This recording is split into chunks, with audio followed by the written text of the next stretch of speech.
네, 안녕하십니까? 네. 네. 잘 주무셨습니까? 네. 예.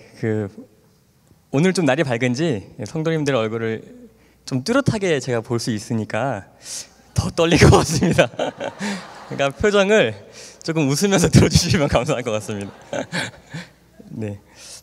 제가 여기 오기 전날 기도를 했습니다. 제가 이제 의사다 보니까 한국에서는 좀 더 과학적인 강연을 많이 합니다. 근데 기도를 하면 할수록 하나님께서 저한테 전하라고 하는 메시지가 저한테 너무 분명해서 그거를 전하려고 하니 좀 두려운 겁니다. 하나님, 이거 거기까지 가서 이런 얘기하면 뭐 이런 걸 하냐고 하지 않을까요?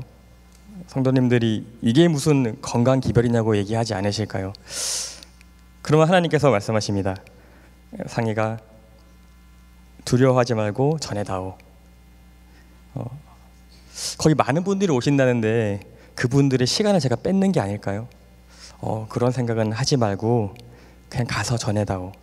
그래서 제가 드린 기도가 있습니다.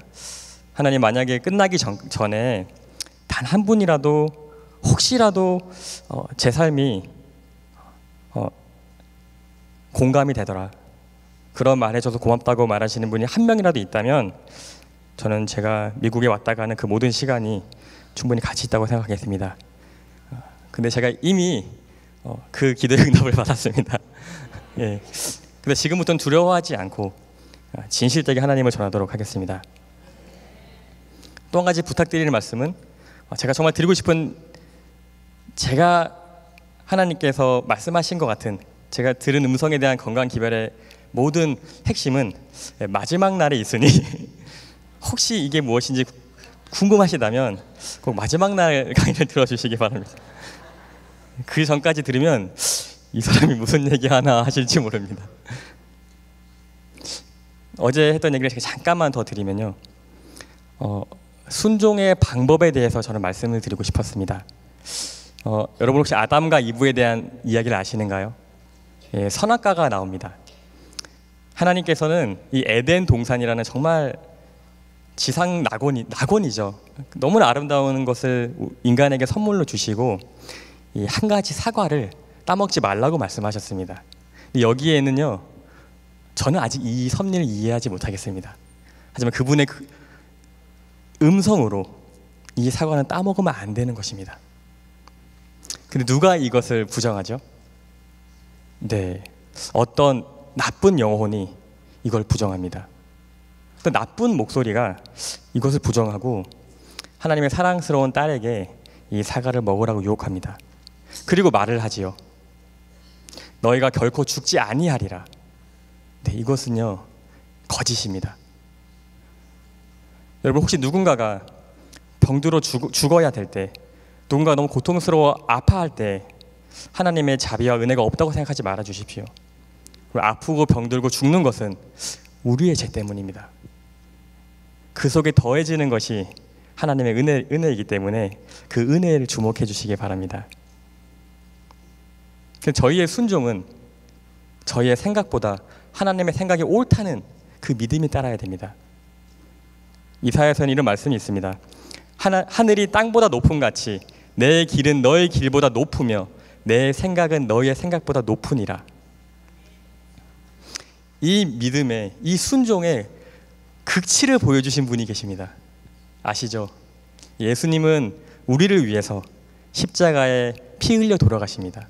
그리고 그분이 사랑하시는 아들에게 칼에 찔리면서, 창에 찔리면서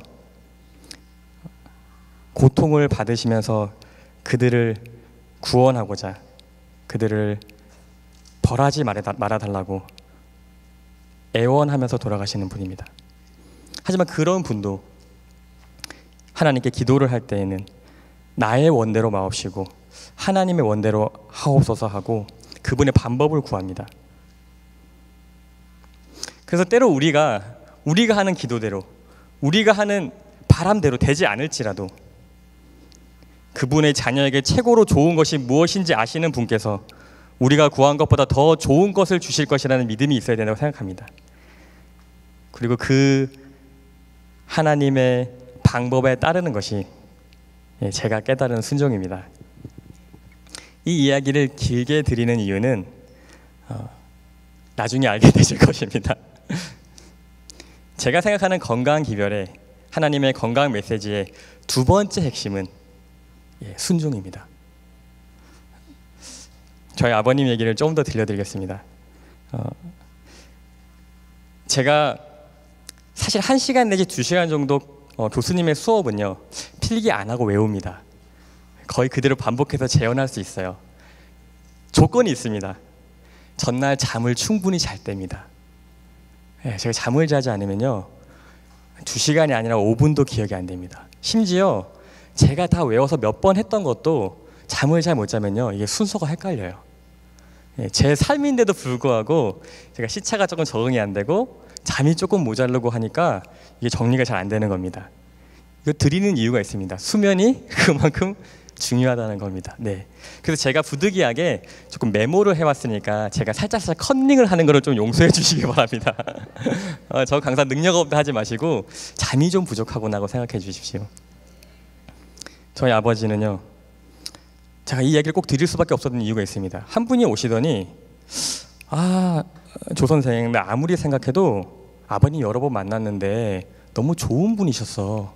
그 얘기를 또 하시는 겁니다. 그래서 이런 분이 이랬다는 게 난 믿어지지가 않아. 그분 말씀이 맞습니다. 제가 저희 아버님의 반대편 모습을 말씀해 드릴게요. 우리 아버님 얼마나 멋진 분인지를 아들이 소개하겠습니다. 아버님은 어릴 때 할아버지가 돌아가셨어요. 할머니 손에 크셨습니다. 너무 가난하셔가지고요 공부를 해서 인생을 바꾸는 것만이 할머니께 효도하는 거라고 생각하셨어요.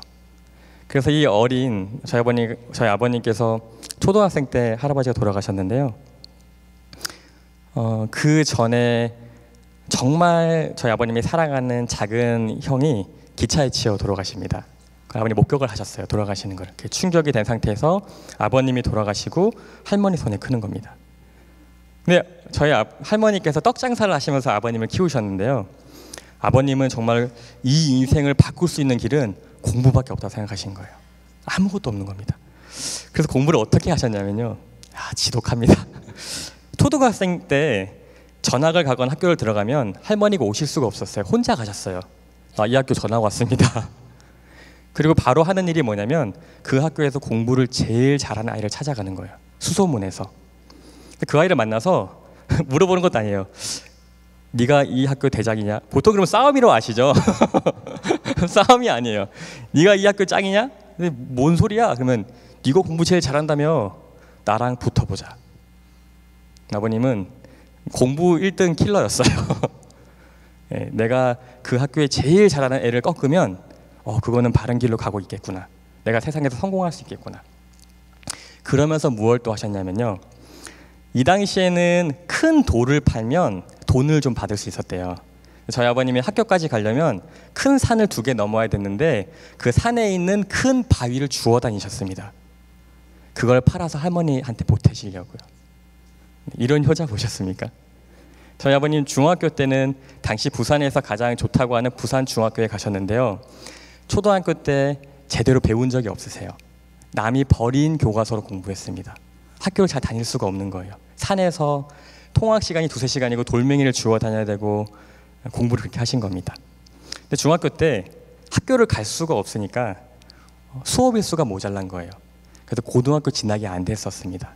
근데 저희 아버님을 지켜보던 중학교 선생님께서 돈도 없으셨고요 너는 내가 지켜보니까 정말 공부를 계속했으면 좋겠다.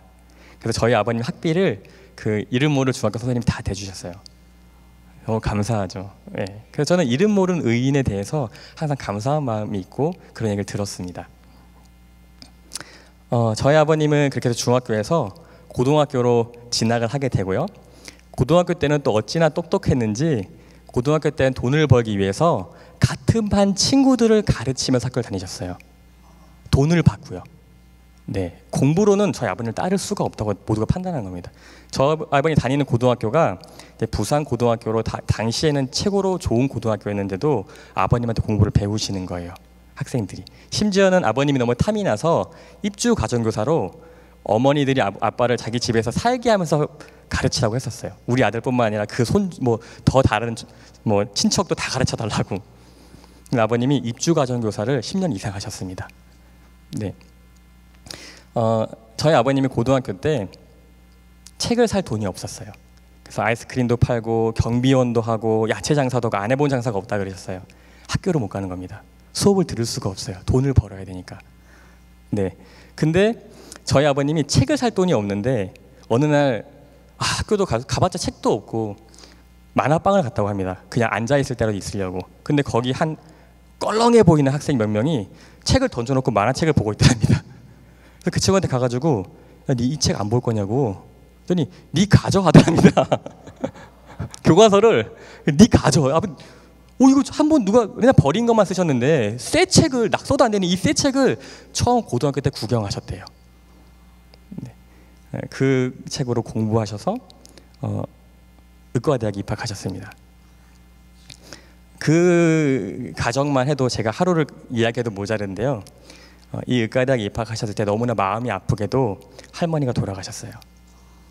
저희 아버님 마음에는 사랑으로 응어리져가 있습니다. 아버님은 어머니 얘기만 나오면 정말 아이처럼 우세요. 네, 아빠가 그렇게 효도하려고 내가 그렇게 이를 악물고 공부했는데 내가 의사 되기도 전에 입학하자 할머니 돌아가셨다. 이게 아버님한테는 사무치는 이야기였습니다. 근데 저희 아버님이 얼마나 똑똑하셨는지 또 말씀드리면요. 입주가정교사를 하는 그 학생들이 이제는 후배들인 겁니다. 하도 유명하니까 고등학교에서 수웅이한테 배우면 된다고. 특히 수학은 거의 천재적이셨어요. 네, 그게 암산으로 모르는 문제가 없는 겁니다. 근데 아버님이 이제 그때 당시는 이제 부산고등학교가 좀 좋은 고등학교니까 동경대학 입시 문제로 모의고사를 봤대요. 근데 그게 진짜 어렵다고 합니다. 이거는 사실 확인은 좀 어렵습니다. 아버님이 얘기로 들어서 안 거기 때문에 그 동경대학 입시 문제집을 분석한 게 수학의 정석이라고 합니다. 아시죠? 한국 사람들은 잘 아실 겁니다. 지금 다 학생들이 그걸로 공부해요. 근데 그전에는 이 수학의 정석이 없기 때문에 이 문제가 유출이 안 돼 있는 거예요. 이걸 처음 접한 한국 사람들은 너무 어려운 거예요. 네. 근데 저희 아버님이 학생을 가르치고 있었는데 그 학교에서 이 문제로, 입시 문제로 학생들 대해서 시험을 봤습니다. 한 반만 맞아도 1등이에요.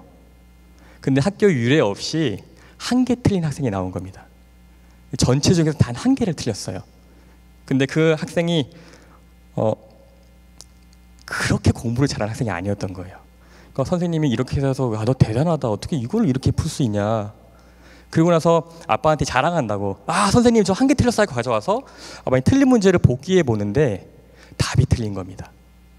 그래서 아버님이 이게 왜 답이 틀렸는지를 역증명해서 종이를 써서 돌려드렸어요.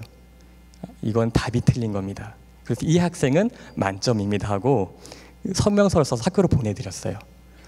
선생님이 이걸 보자마자 웃으면서 네 수웅이한테 배우나 이러는 거예요. 그 정도로 유명한 학생이었습니다. 저희 아버님 공부에 대한 프라이드가 얼마나 높은지 아시겠죠? 네, 그런 분이셨어요. 그런 저희 아버님이 할머니 돌아가시고 외로움에 거의 쪄들어 살았습니다. 그때 저희 어머니를 만나셨어요. 그래서 저희 어머니한테 프로포즈를 되게 멋있게 했습니다. 여보, 나는 사랑에 갈급한 남자요. 난 너무 외롭어. 그러니까 당신이 평생 나만 사랑해줘. 그러면 내 아무것도 바라지 않으리라. 어머니가 그 말이 너무 달콤해서 이렇게 될지 모르고 결혼하신 거예요. 저희 아버님 형제분들 정말 사랑하십니다. 근데 저희 이제 큰아버님, 큰어머니가 죄송해요. 저희 어머니를 정말 싫어하셨어요.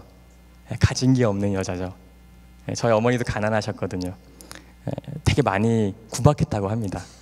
근데요, 저희 아빠는 이제 일을 하고 돌아오는데 저희 어머니가 울고 있으시더래요. 그러니까 또 아빠 형제분들한테 엄청 심한 얘기를 들으신 거예요. 그러니까 아빠가 묻지도 않고 나가서 형제를 찾아가서 지금부터 다시는 우리 집에 오지 말라고 얘기하셨습니다. 내 아내를 울리는 그 누구도 나의 형제가 아니라고. 멋있죠? 네. 이런 분이 어떻게 되는지는 잘 기억하십시오. 결혼 잘 하셔야 됩니다.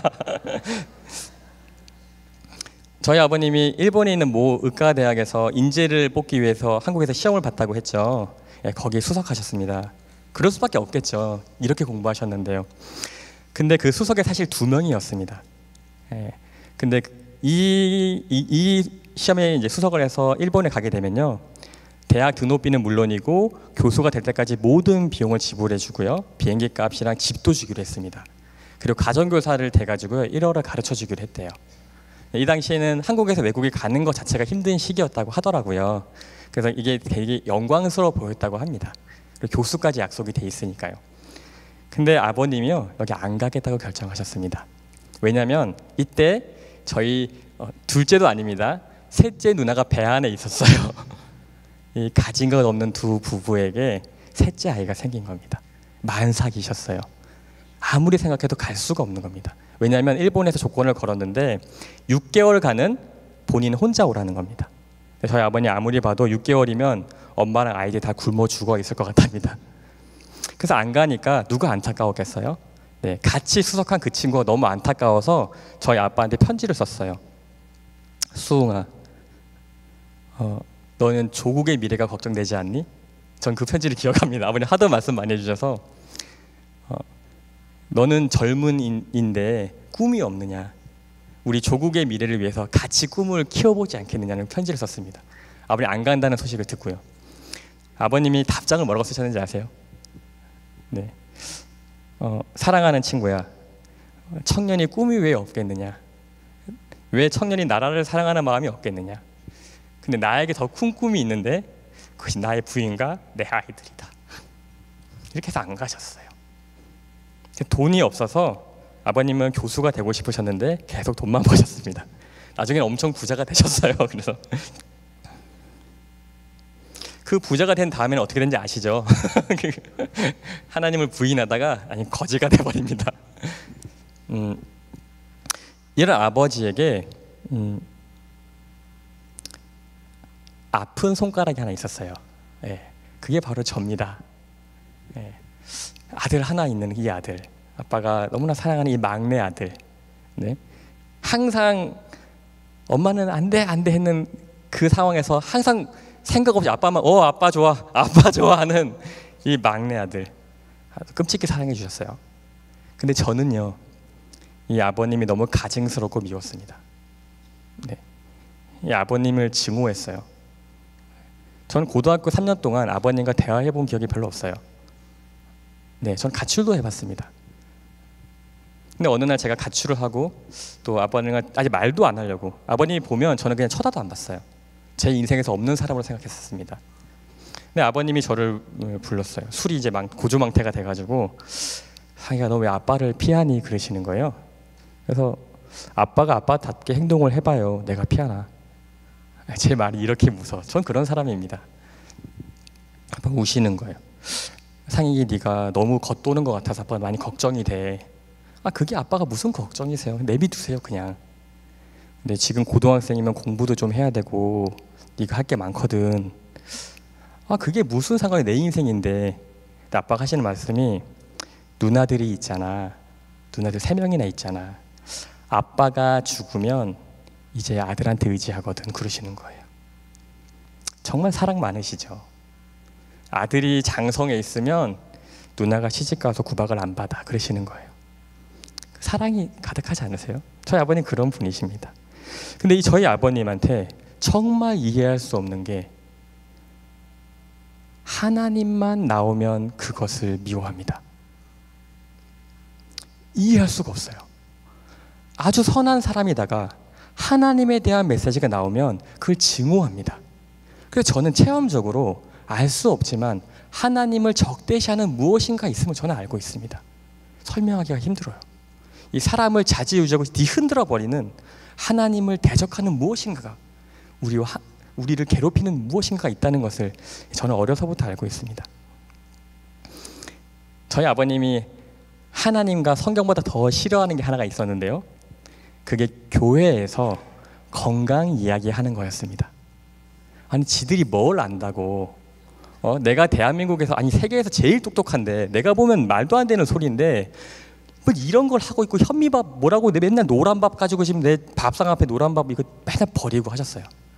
그럼 어머니는 다음날 울면서 흰밥으로 바꿔놓고 점점 쌀이 노래집니다. 조금씩 이렇게 아빠 모르게 한두 화씩 섞다가 어느 날 밥이 노래지면 저는 가슴이 철렁합니다. 아, 또 난리 나겠구나. 엄마가 이제 생맹인가? 완전 노란데 모르시나? 참 신기한 게요. 저희 아버님을 천천히 변화시키는 힘이 있었는데요. 그게 우리 성도님들입니다. 네, 제가 너무 감사드려요. 저희 아버님 했던 진짜 웃긴 얘기가 하나 있는데요. 야, 나는 재림교회가 제일 싫으니까 내 앞에 말도 꺼내지 마. 근데 재림교인들은 진짜 착해. 다 누구 엄마 같아. 야, 뭐 사람들이 그렇게 세상 물정을 몰라. 그냥 야, 떼보자 되는 방법이 하나 있는데 재림 교인 상대로 사기치고 다니면 돼. 그러시는 겁니다. 떼보자 된답니다. 심지어 사기쳐도 고소 안 해 그 사람들. 저희 아버님 말씀이세요.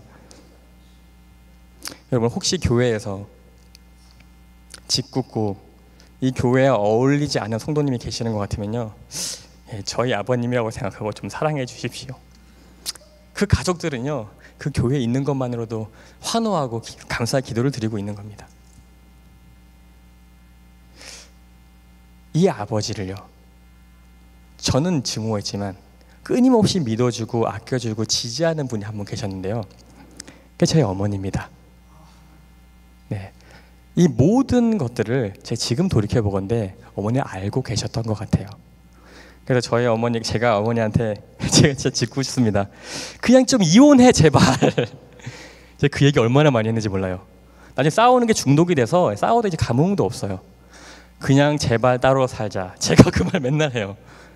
아빠 제발 그냥 이제 엄마 이제 그만 뭐라 하지 말고 아빠 그냥 딴 여자 만나. 왜 자꾸 살면서 괴롭혀. 어머니가 그때마다 하시는 말씀이요, 상희가 엄마가 떠나면 아빠가 하나님을 알 수가 없어. 엄마가 떠나면 상희가 너한테 하나님을 가르쳐줄 사람이 없어서 엄마가 갈 수가 없단다. 이렇던 권세의 아버지가 어느 날부터 건강이 망가지기 시작합니다.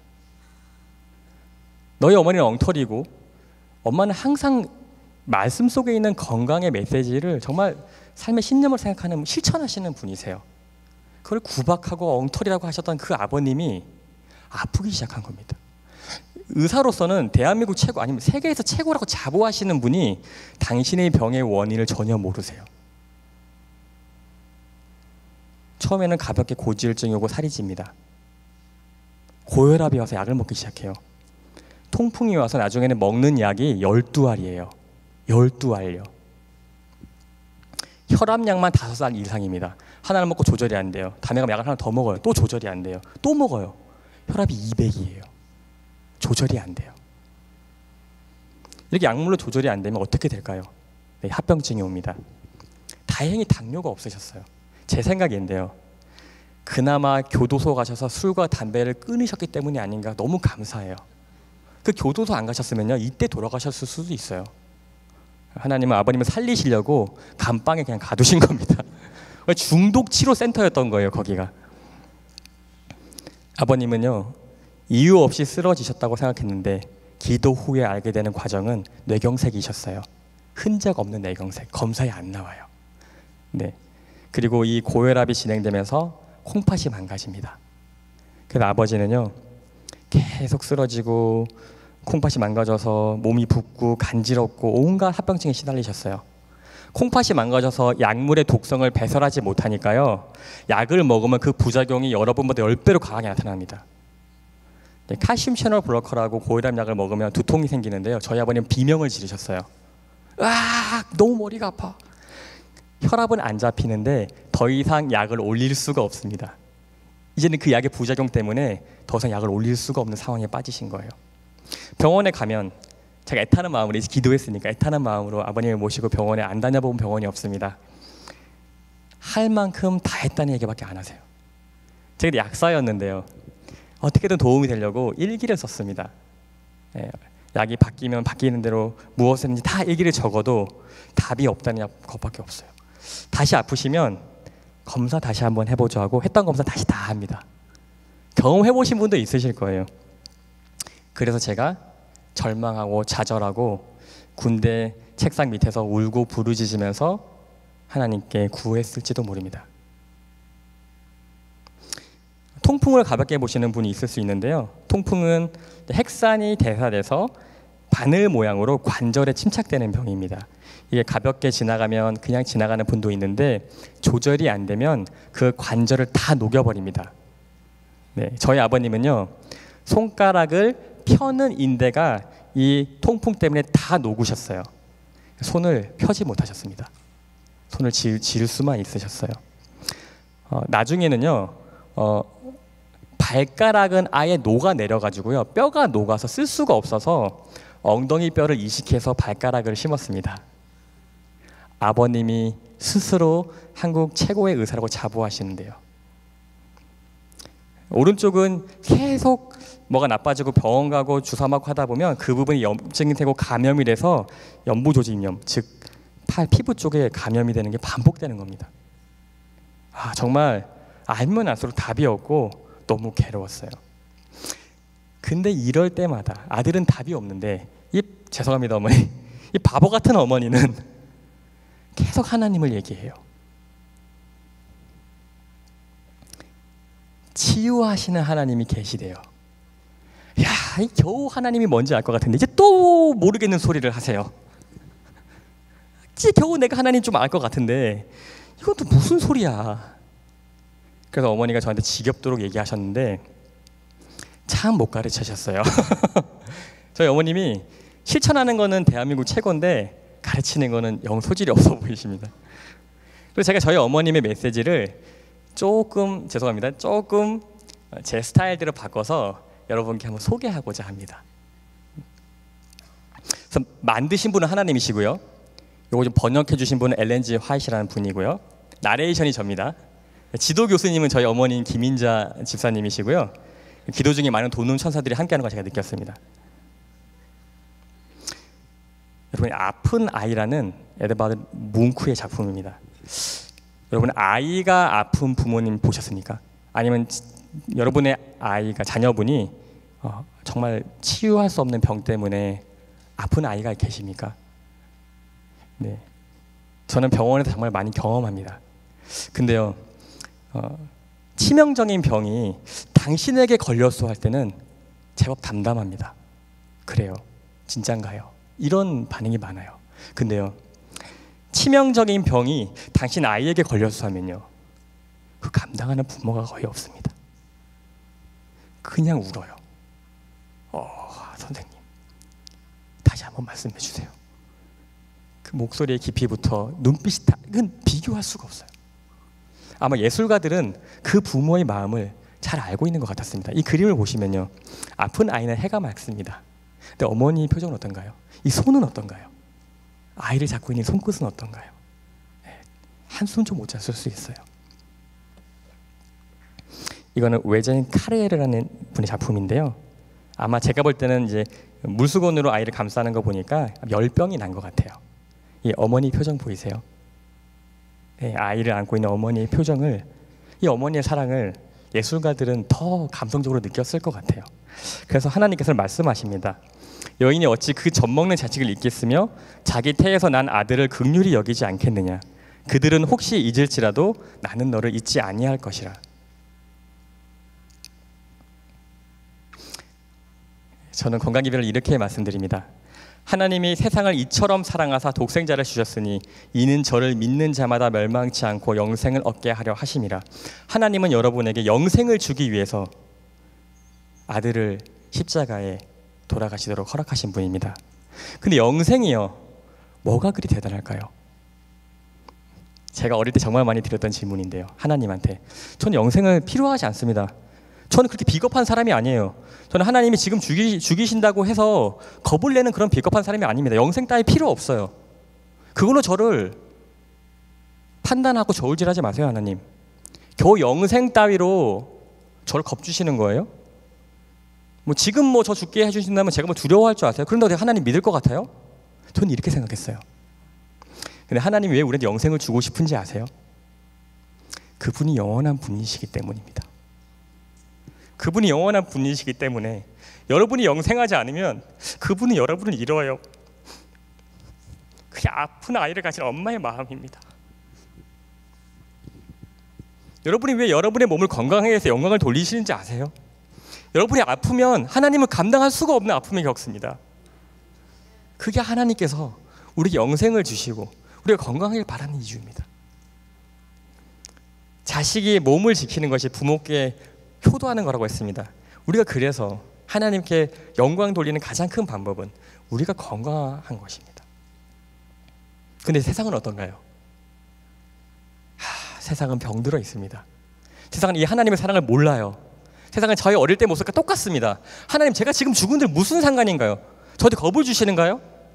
제가 지금 즐기고 이게 아주 흥분이 되는데 왜요? 내가 영생 준다 그러면 이거 끊을 것 같아요? 하나님 사랑을 전혀 모르고 있는 겁니다. 하나님은요, 우린 자유의지를 주신 분입니다. 하지만요, 사랑으로 우리가 병들어가면 함께 하지 못할까 봐 찢어지는 마음으로 쳐다보고 계신 겁니다. 제가 정말 죄송합니다. 저는 불치병이라는 말을 쓰는 걸 정말 싫어합니다. 네, 세상적인 소통하기 위해서 말을 사용하겠습니다. 세상적인 불치병에 빠진 아이의 어머니를 제가 주치의로서 만난 적이 있습니다. 이 아이는 교수님도 시간을 정해놨어요. 그 어머니한테 제가 힘들지 않으세요? 이렇게 묻습니다. 아니요. 아니요. 안 힘들대요. 저는 이 아이가 저랑도 오래 있었으면 좋겠습니다. 그 반대되는 경우는 어떤지 아세요? 이 어머니의 사랑이요. 아이가 아픈데 죄송합니다. 죽는 병이 아니라 이 아이가 사회생활을 하기 어려운 병에 걸린 아이들이 있습니다. 이 부모는 반응 어떤지 아세요? 내가 먼저 죽을까 겁이 납니다. 저는 이 부모님의 사랑에 놀랄 때가 많습니다. 근데 하나님께서는요, 저희가 그 부모님이 없으면 하나님의 사랑을 이해할 수가 없기 때문에 저희를 부모님을 통해서 낳게 해주셨다고 생각합니다. 그래서 여러분, 하나님께서는요, 여러분을 창조하실 때부터 치료하는 하나님이라고 명료히 말씀하십니다. 왜냐하면요, 여러분이 하나님을 떠나고 여러분을 병들게 할 것을 아셨기 때문이에요. 나에게 돌아오라고, 내가 너를 치료해 주겠다고 창조 때부터 애타게 부르십니다. 근데 이걸 우리가 잘 이해하지 못하니까 한 분이 너무나 이 성경에 대한 이야기를 잘 풀어서 책으로 써주셨어요. 이 미니스트리 오브 힐링이라는 책에 보면 엘렌 G 화이트라는 분이 자연요법에 대해서 이렇게 설명합니다. 깨끗한 공기, 햇빛, 절제, 휴식, 운동, 적당한 식사, 물의 사용, 하나님의 능력을 의지하는 것, 이것들은 참된 치료제라. 이거는요, 성경과 무관하게 그냥 어떤 과학자가 연구해서 쓴 글이 아닙니다. 그건 제가 알아요. 제가 책을 정말 미친 듯이 읽거든요. 근데 이 책을 읽으면요, 이거는 죄송합니다, 사람이 쓸 수 없어요. 이렇게 완벽한 문구는요, 사람이 쓸 수 없고, 두 번째는요, 이 글은요, 온전히 하나님을 이해하게 도와줍니다.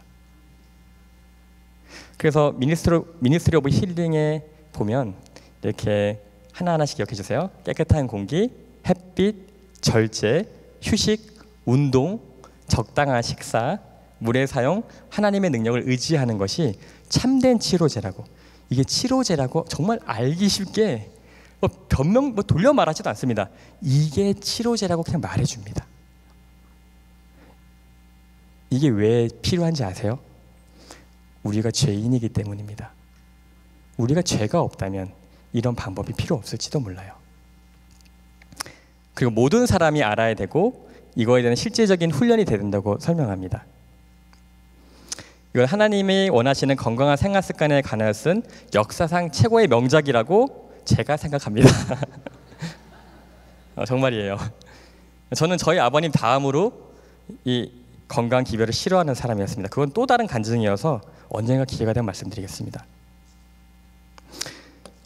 이게 얼만큼 이 건강 기별이, 즉 저는 성서의학이라고 말하는데요, 성경에 나오는 건강에 대한 진리가 얼마큼 파워풀하고 얼마큼 선구자적인지를 잠깐 설명해 드리겠습니다. 지금 한국에서는요, 저희 아버님이 한창 현미밥 집어 던지고 할 때만 해도 식사로 병을 치료하고 예방한다는 개념 자체가 없었습니다. 없었어요. 채식을 먹으면 어디에 좋겠지라는 이 말 자체가 아주 무시받고 좀 약간 이렇게 된 거 아니야? 하는 얘기를 저희 아버님께 들었습니다. 근데 지금은 어떤가요? 한국 사회에서 이 채식이 아주 트렌드 열풍입니다. 그래서 누가 먼저 이 채식을 주장했는지, 이 채식을 채식이 좋다 안 좋다 이거는 이미 끝났어요. 채식은 좋은 겁니다. 이미 결판 났어요. 그건 제가 나중에 설명드리겠습니다. 근데 이제 이게 누구의 건지 싸우고 있습니다. 시대가 바뀌었어요. 그래서 한 종교 단체에서는 이거에 대한 오리지널리티를 주장하기 위해서 행사를 하고요. 여러 단체에서는 자신들이 개발한 어떤 연구에 의한 결과라고 발표하기 시작합니다. 더 이상 한국에서는요, 이 채식을 배우기 위해서 재림교회에 오지 않습니다. 제가 한 철학자, 세상의 과학자와 얘기를 하는 중에 이 채식이 얼마큼 오래됐고 철학적이고 과학적인지를 설명하는 거를 듣고 책으로도 읽었습니다. 어떤 철학자, 플라톤 다 나옵니다. 소크라테스, 간디 다 나와요. 전부 다 나와요. 채식을 하는 사람들 어떤 철학인지를 다 들었습니다. 그리고 이게 얼마큼 오래됐는지를 얘기하면서 소유권을 주장해요. 채식은 우리가 만들어낸 거야. 우리가 얘기했어. 제가 웃으면서 너 왜 다 읽고 성경책을 안 읽었니? 제가 그랬습니다. 다 좋은데 성경책도 좀 읽지. 창세기는 말이야, 그것들은 대충 BC 한 600년, 진짜 오래돼도 한 BC 600년, 대부분 BC 한 300년, 서기 한 300년 전. 이거는 1500년 전에 기록된 건데 실제는 더 전일 수도 있어. 자, 게임이 안 되지? 잘 봐봐 너. 그냥 이건 알기 쉽게 써 있어 그냥. 자, 창세기에 이런 말이 있어. 땅에 충만하라, 땅을 정복하라 쭉. 온 지면에 심해있는 모든 채소야. 그냥 채소라고 딱 말해놨어. 이게 오해도 아니지. 너 채소지? 제 친구한테 말하는 겁니다. 너 도망가지 마. 나 네 얘기 다 들었어. 너희들도 들어. 씨 가진 열매 맺는 모든 나무를 너에게 주노니 뭐라고? 야, 네 음식이라고. 야, 지금 2500년 전에 말했어. 어디서 지금 600년, 300년 가지고 와가지고 나한테 네 거라고 우겨. 너 레위기도 만만치 않다. 야, 너 근데 어떤 채식이 좋은지, 너 고기 먹고 싶을 때 있지? 있어. 너 어떤 고기를 먹어야 되는지도 나와 있어.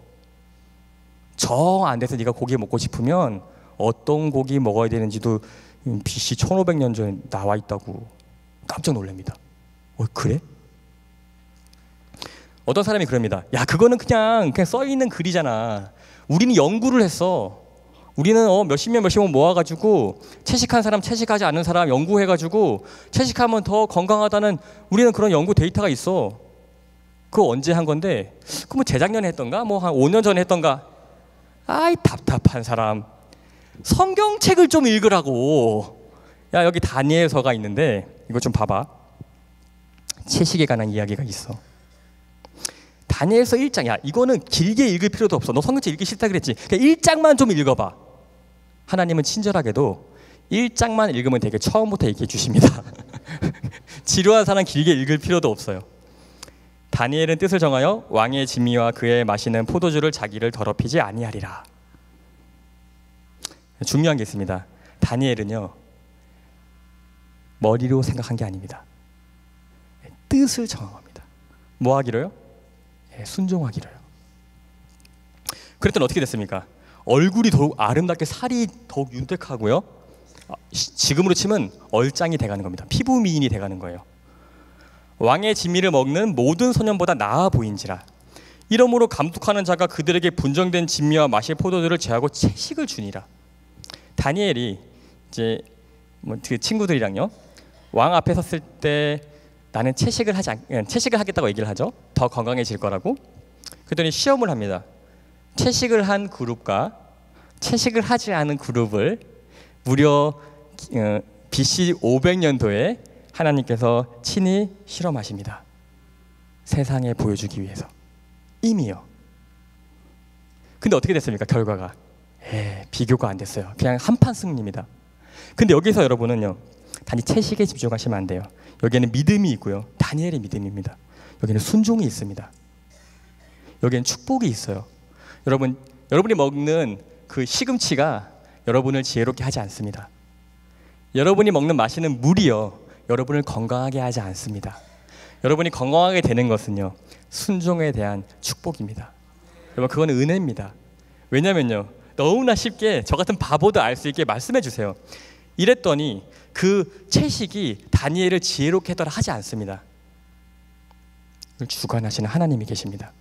마지막에 보시면요, 하나님이 이 네 소년에게 지식을 얻게 하시며 모든 학문과 재주에 명철하게 하신 외에 또 다니엘에게는 모든 이상과 몽조를 깨달아 알더라. 너무 은혜롭지 않습니까? 근데 저는 이걸 믿지 않았어요. 야, 이 설명을 조금 주먹구구식으로 하면 저희 어머니의 설명입니다. 이 설명을요, 저는 믿을 수가 없었어요. 왜냐면 저도 이제 아버님만큼 똑똑한데 제 생각엔 그랬습니다. 이건 엉터리야, 엄마. 이건 세상 과학과 너무 달라. 제 생각엔 그랬어요. 아빠가 왜 몇십 년 동안 엄마 그것 때문에 싸운 거잖아. 엄마 그 얘기만 안 했으면 우리 싸움이 반으로 줄었어. 근데 왜 나한테까지 그래? 어머니는 너무 힘들어하셨어요. 근데 그게 바로 사단의 책략입니다. 뭔가 하나님을 대적하는 나쁜 어떤 메시지가 있습니다. 하나님을 불신하게 만드는 겁니다. 하나님을 불신하면 뭐가 될까요? 나의 머리가 떠오릅니다. 그래서 어머니는 항상 저한테 말씀하셨어요. 상희가, 엄마는 지혜가 없어서 말할 자신이 없지만 분명히 하나님께서 엄마의 삶을 통해서 너에게 증거하실 거다. 그래서 나타난 일은 영구히 우리와 우리 자손에게 속하였느니라. 이는 우리로 이 율법의 모든 말씀을 행하게 하심이니라 라고 신명기에 나와 있습니다. 제가 군대에서 기도를 드려서 아버님이 나은 줄 알았는데요, 사실은 나았다기보다는 회복이 되었다가 다시 나빠졌다는 과정의 반복이었습니다. 대신에 이유는 알게 되었지요. 저희 어머니는 저한테 항상 이해할 수 없는 얘기를 하셨습니다. 저는 그 전화 오면 그냥 끊어버렸어요. 공부하는데 방해되니까. 상희가 정말 신기한 게, 내가 진짜 아빠한테 이 말씀 그대로 해봤다? 그럼 좋아져. 근데 아빠가 다시 뛰쳐나가서 힘들어서 술 마시고 하잖아? 그러면 또 나빠진다. 또 손이 부어. 근데 엄마가 아빠 잘 재우고 아침에 산책하고 하면 정말 좋아진다. 아빠 좀 끊으면 안 될까? 아니, 그 공기 마시는 거, 그거 나도 지금 마시고 있어, 엄마. 공기. 물 난 매일 마셔, 매일. 물 안 먹는 사람이 어딨어. 학교 갈 때 그냥 걸어서 가, 엄마. 제발 그만하자. 근데 이때 하나님께서 여러 가지 성도님들의 도움과 또는 교회의 도움, 그리고 돕는 천사들의 도움으로 아버님께서 믿음은 없지만 교회를 사랑하는 마음을 조금씩 주셨어요. 정말 신기하죠? 교회를 사랑하는 마음이, 하나님은 정말 싫은데 교회를 사랑하는 정말 또 다른 어떤 강한 힘이 아버님을 조금씩 지고 있었습니다. 그래서 아버님이요, 정말 신기합니다. 교회에서 뭐 하자고 하면 너무 좋아하셨어요. 그래서 술 마시고 뭐 고기 먹고 맨날 그런 분이 교회에서 무료진료 가자면 가는 겁니다. 저희 아버님이 성형외과 의사셨거든요. 성형 봉사를 하셨어요. 웃기죠? 한 지역에 가서 듣도 보도 못한 성형 봉사가 이루어집니다. 모든 성형 수술은 공짜입니다. 어떤 수술, 몇 가지의 수술도 다 해드립니다. 대한민국에서 성형 수술 개척하신 분입니다. 예. 가는 봉사지마다 부흥하고 가는 봉사지마다 모든 아주머니들은 쌍꺼풀이 생깁니다.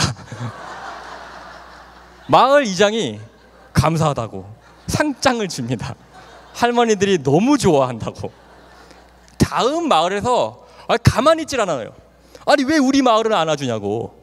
그럼 아버님이 또 교회 통해서 오면 이 교회와 협력해서 봉사지를 가십니다. 근데 아버님은요, 그분을 도와주는 것보다 이분들과 나누는 그 교감을요, 너무나 행복해 하셨습니다. 제가 그래서 저는 여기는 이제 신닥교회라고 나와 있지만 제가 지금 섬기는 교회입니다. 제가 섬겨왔던 교회들, 저희 아버님을 따뜻하게 맞아주셨던 교회들, 저는 은인으로 생각하고 있습니다.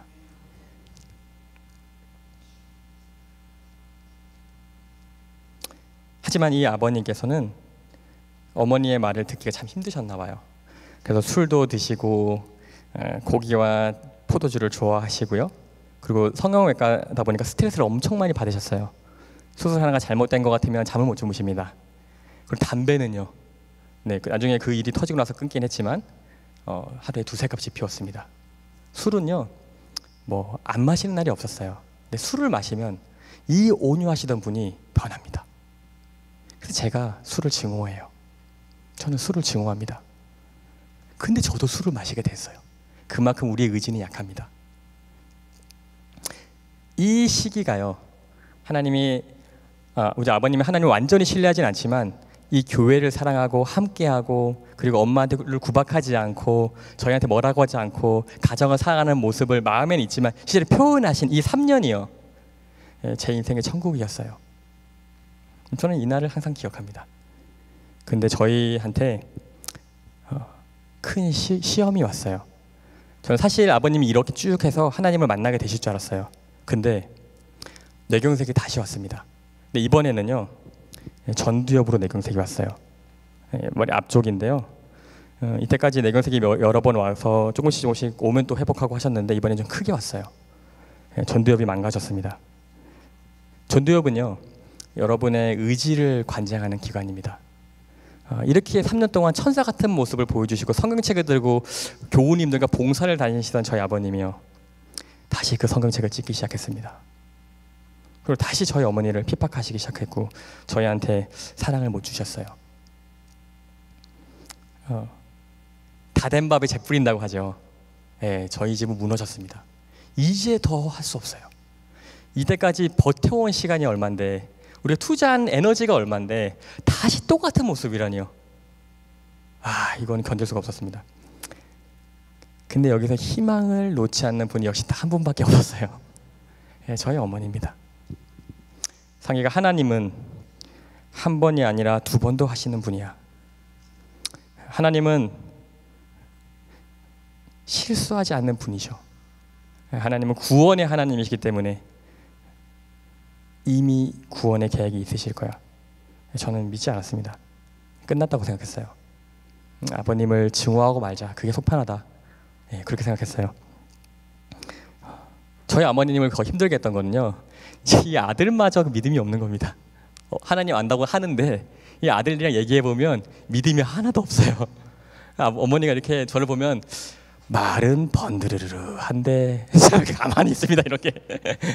제가 그런 사람입니다. 근데 하나님께서 저한테도 은혜를 주셨어요.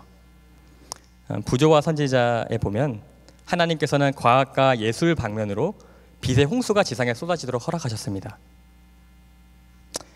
제가 공부하는 분야에서도 하나님의 빛이 있었습니다. 제가 얼마큼 열심히 공부했는지는 이제 너무 많이 말씀해서 아시겠죠.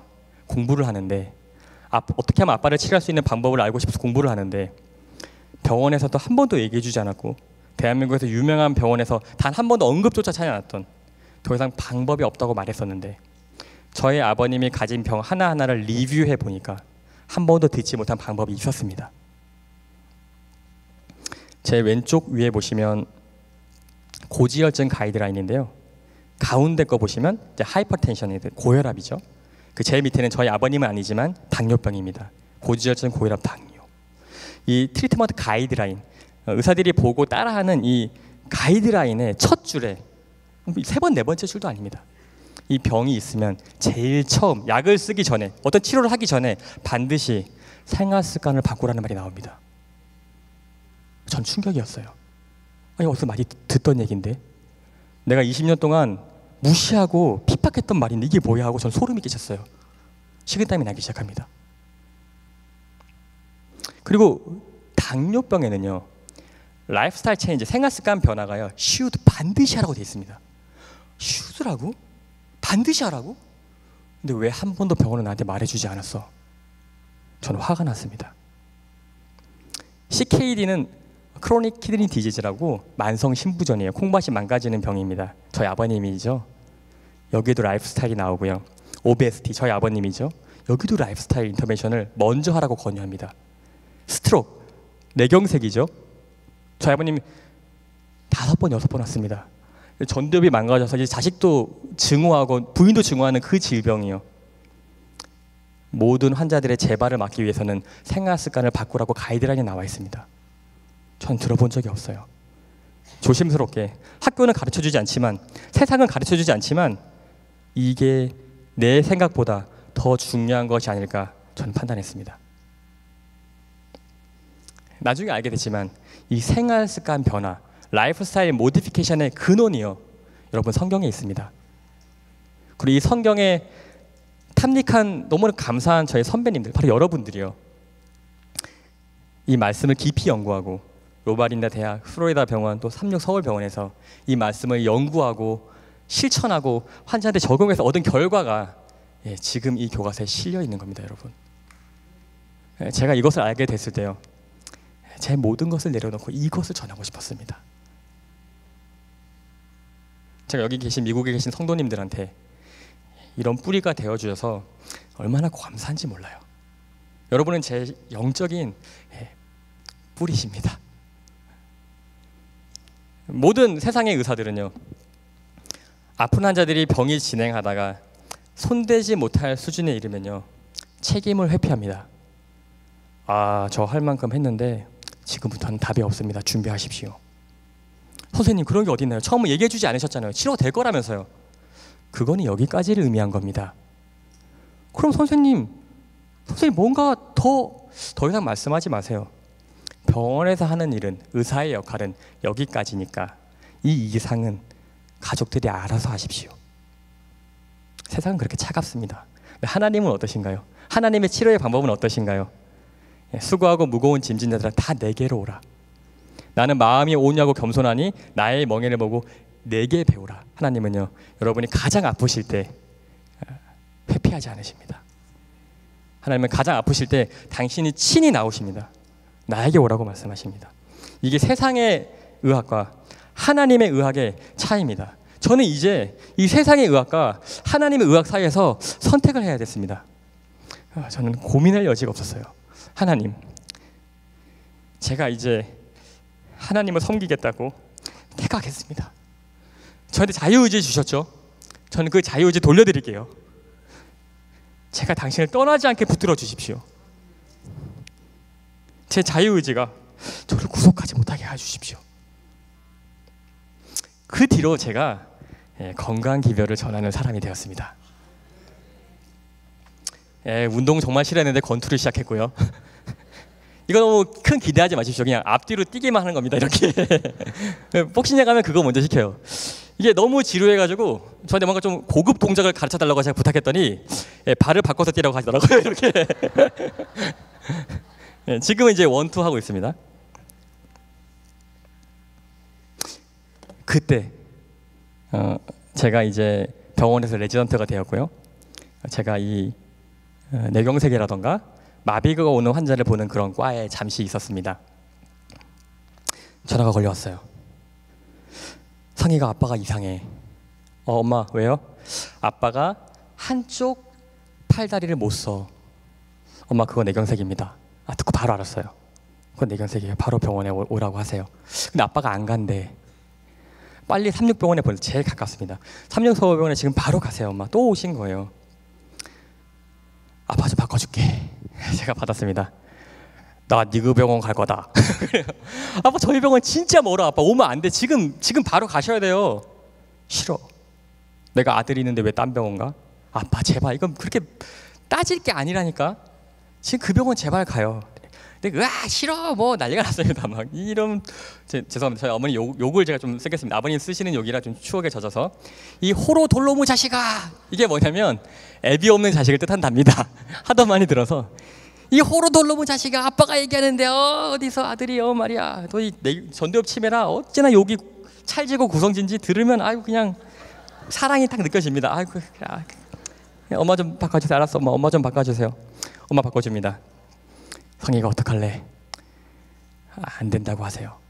아들이 절대 오지 말라고 한다고 하세요. 그랬습니다.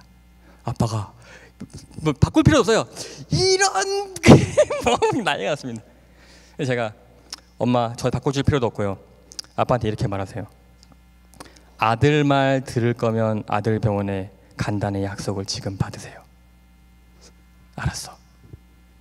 내가 그놈 말을 들으라고? 그래 알았어. 그래야 간다면 그래야지. 그래서 저희 병원에 오셨어요. 응급실에서 전화를 받고 제가 뛰어갑니다. 사진을 봤어요. 제가 기도한 게 떠올랐습니다.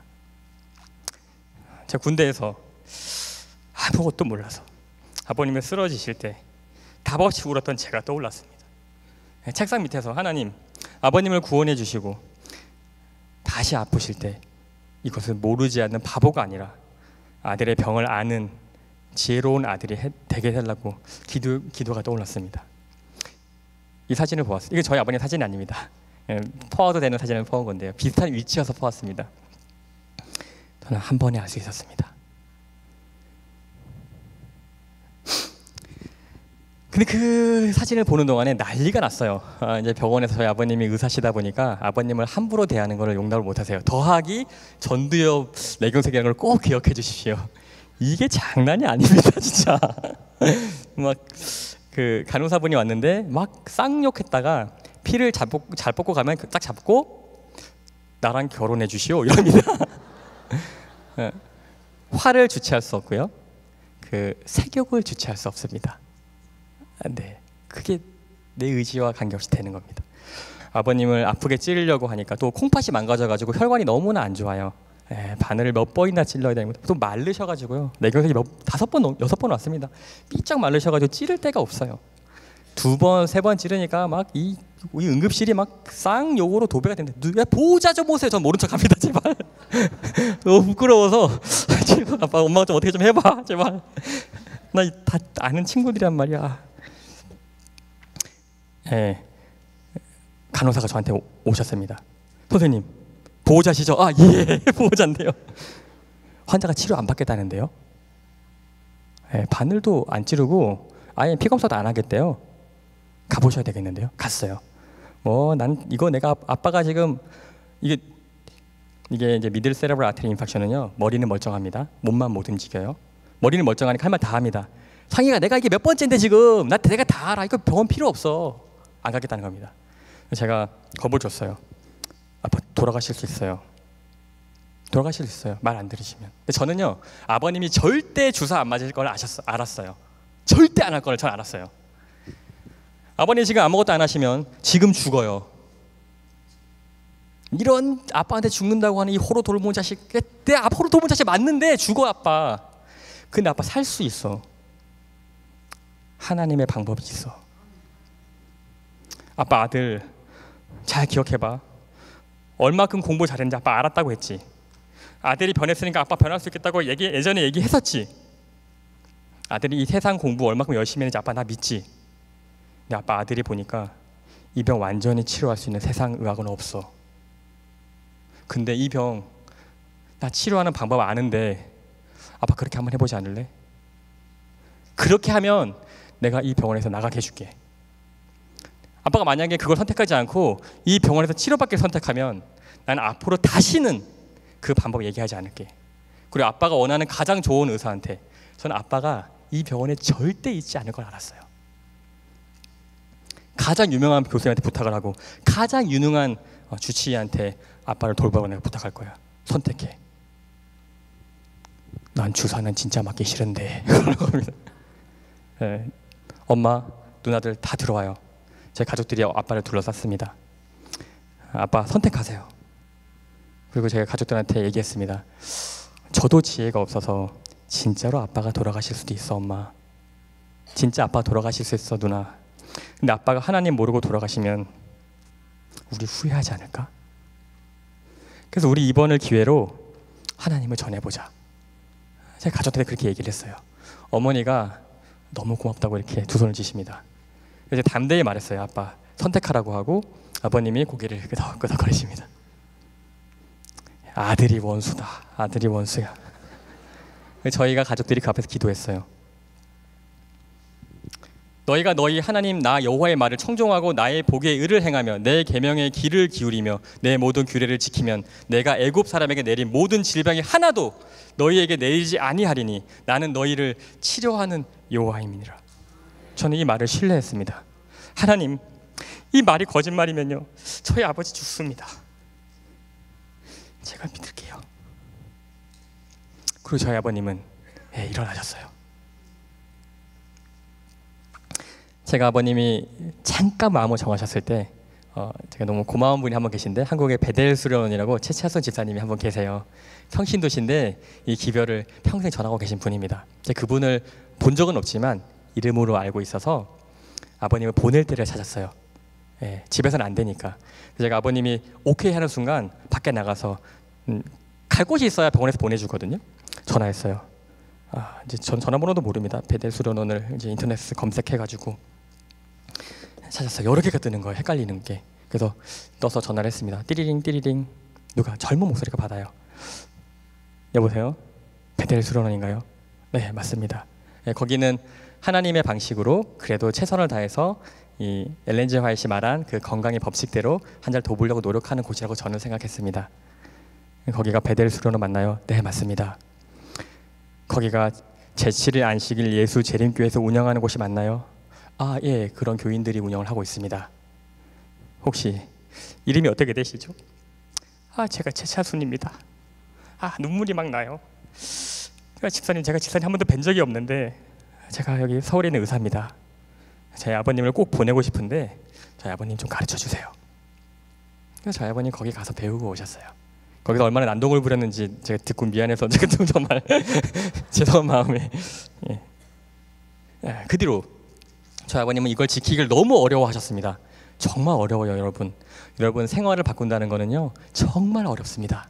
그래서요 사랑이 필요해요.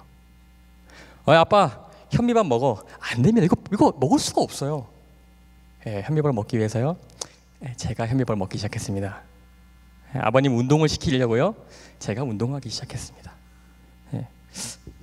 아버님 일찍 주무셔야 되니까요 저희 가족 전부 다 10시 되면 불 끕니다. 아버님 주무셔야 되니까요.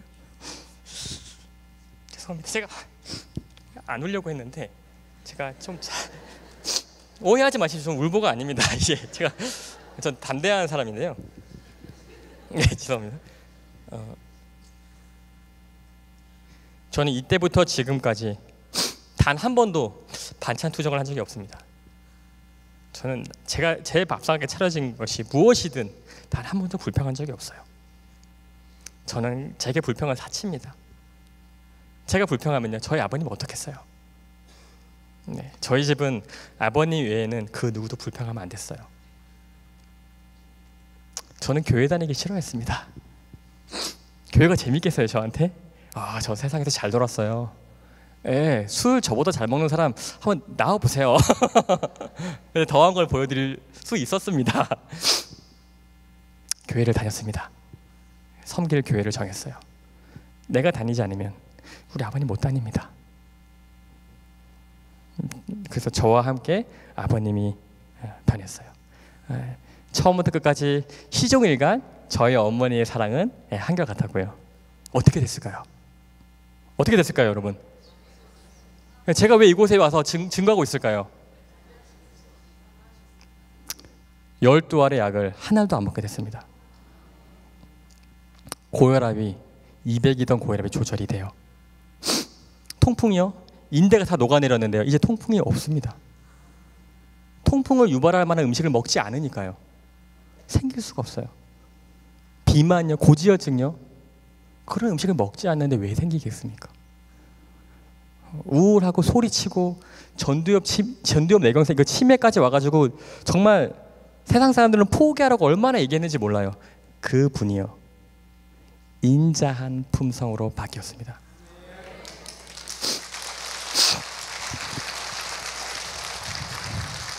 제가 태어나서 한 번도 경험하지 못한 그 마음속, 저희 어머니만 아는 그 마음속 깊은 사랑의 어떤 무엇인가가 아니라 표정으로, 음성으로, 손짓으로 제가 아버님의 사랑을 느끼게 되었어요. 저희 아버님은 행복해 하셨습니다. 비록 치매는 좀 더 진행을 하고 때로는 몸이 너무 거동하기 힘들지만 저희 아버님이 포기하지 않고 함께 하셨어요. 어느 날 저희 어머님이 저한테 아버님 운동시키자는 겁니다. 아, 엄마 그건 안 돼. 근데 다 이제 믿겠는데 엄마 제가 변한 거 알죠? 엄마 제 좀 믿음이 조금 생겼어. 이제 나 무시할 정도는 아닌데 그래도 안 돼. 그거는 어디 갈 건데. 근데 대봉산에 등산시키려고. 엄마 제발 제발 좀 오버하지 마. 적당히 하자고. 우리 아들도 이 정도 왔으면 만족하라고 좀 이제. 근데 아버님은요, 부축하지 않으면 걸을 수가 없었어요. 이렇게 걸었습니다.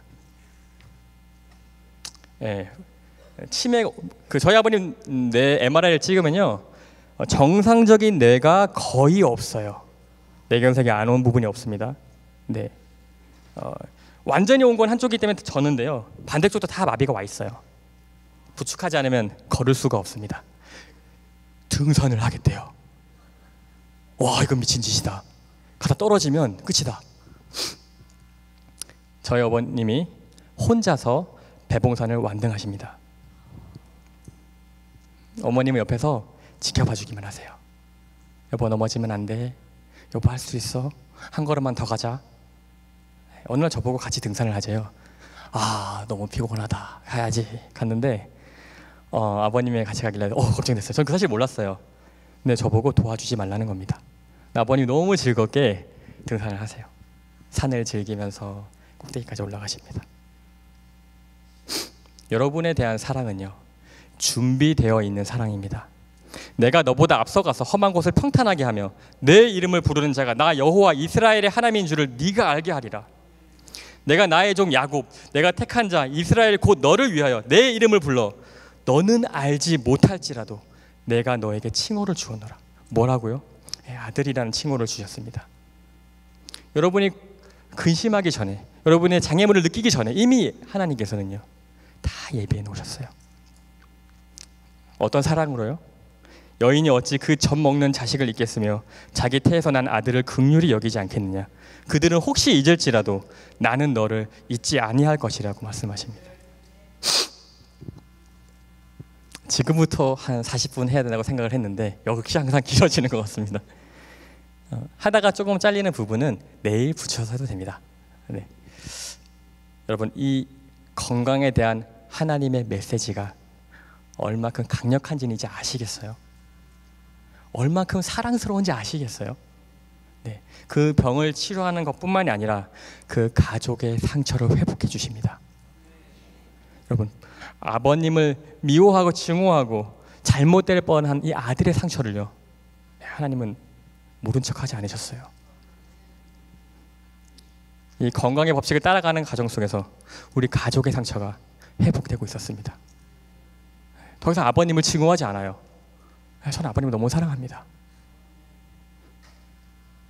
그건 제가 노력한 게 아닙니다. 하나님이 순종하는 자에게 거저 주시는 은혜라고 생각합니다. 저는 그런 용서하는 마음이 없습니다, 여러분. 제 속에는 그런 사랑의 마음이 없어요. 근데 하나님은 저에게 사랑으로 가득 채워주십니다.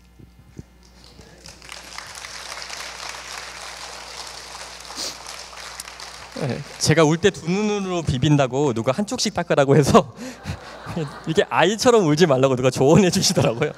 제가 좀 의식해서 이게 너무 마음이 아픈데 이렇게 한쪽씩 닦고 있습니다. 이렇게 좀 어색해도 이해해 주시기 바랍니다.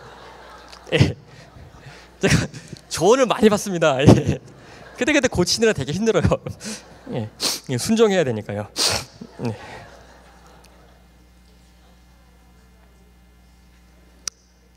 여러분, 이 건강 기별이 하나님의 메시지가 얼마나 과학적인지를 제가 오늘, 내일, 이틀 동안 설명해 드리겠습니다.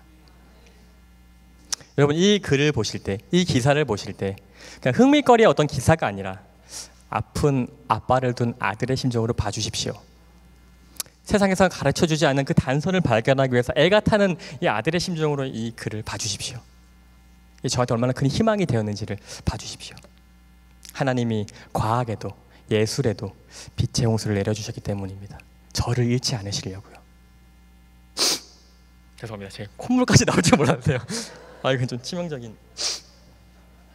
이거 쓰신 분이 눈물만 닦으라고 했는데 콧물을 닦아. 죄송합니다. 이거 제가 씻어서 드리도록 하겠습니다. 예. 이게 96년도에 한국의 신문에 실린 기사입니다. 질환의 진단과 치료에 도움이 될 거라는 어떤 것에 대한 큰 기사가 실렸어요. 그게 바로 휴먼 게놈 프로젝트, 인간 유전자 지도의 완성에 대한 프로젝트입니다. 이건 엄청난 프로젝트였어요. 우리 몸에 있는 모든 유전자들의 시퀀싱을 홀 시퀀싱, 모든 유전자를 다 밝혀내겠다는 겁니다. 그래서 우리 질병의 모든 원인, 우리가 성장하는 모든 원인, 눈, 코, 입이 형성되는 발생의 원인까지도 알아내겠다는 겁니다. 이것만 알면 우리 모든 질병을 치료할 거라는 잘못된 확신이 있었습니다. 이 프로젝트는요, 1984년도에 누군가의 아이디어에서 나왔고요. 제가 자세히 설명하지 않겠습니다. 1990년도에 이거를 시퀀싱을 이제 하기 시작했고요. 2003년도에 완성이 되었습니다. 그리고 2003년도에 네이처지에 드디어 인간 게놈 프로젝트가 완성되었다고 기사가 실렸습니다. 네, 사실 이거보다 몇 년 전에 거의 다 완성이 됐었어요. 완전히 토탈리 완성되기 위해서 이 기간이 걸린 거지 그 전에도 어느 정도 완성이 돼 있었습니다. 이때 과학자들이요 논쟁하기 시작했어요. 야, 이거만 완성되면 이제 병은 전복됐어 와. 아니야, 그거는 단지 사실에 불과해. 우리가 어떻게 태어나느냐로 우리 남은 여생이 결정되는 게 아니야. 아니야, 우리 유전자가 한번 정해지면 다 결정되는 거야.